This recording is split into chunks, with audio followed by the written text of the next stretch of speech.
The Roman Empire is often described as the world's greatest civilization. Its long, sad path of decline and fall is a story for the ages. What can Rome's collapse teach 21st century Americans?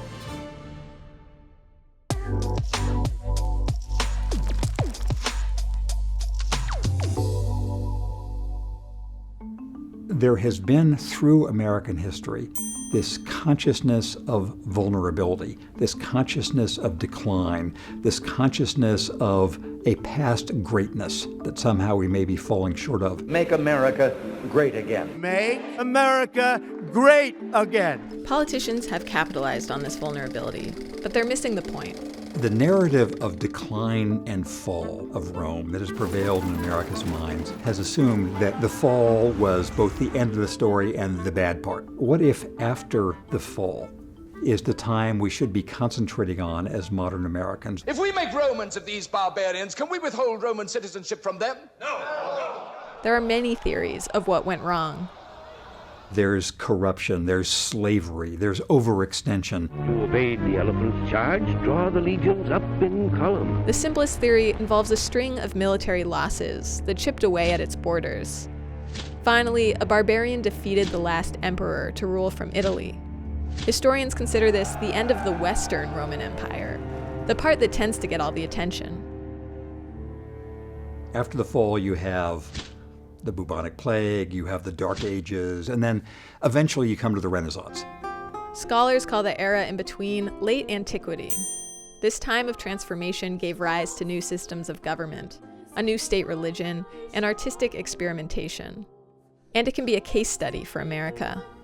When Rome went away, some things were lost, but other things were created and became possible. The idea of modern corporations and business organizations, some concept of individual rights, the first glimmer of what became universities. There was a kind of experimentation, which was the necessary precondition to the flowering of the Renaissance and onwards. In just 6 months, 3 of the 5 biggest independent firms on Wall Street have now disappeared. How does the U.S. of today compare to the Rome of the past? Over the last generation, there's almost nothing the national government system seems capable of. You have more and more national politics becoming a matter that you could call tribal or like sports rivalries in a really nasty way. The empire might be fading, but cities and towns tell a different story at the local level.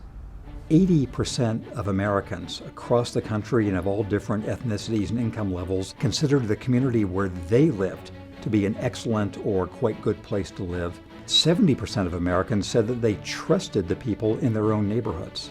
It must be that America was made great by Americans. Just as the fall of central power in Rome made way for new possibilities, a weaker national government could lead to stronger local initiative. President Trump tweeted today that he is revoking California's ability to set its own auto emissions standards. In almost any area of public policy you can think of, there are cases of where communities, states, and regions are taking the lead where national policy is not.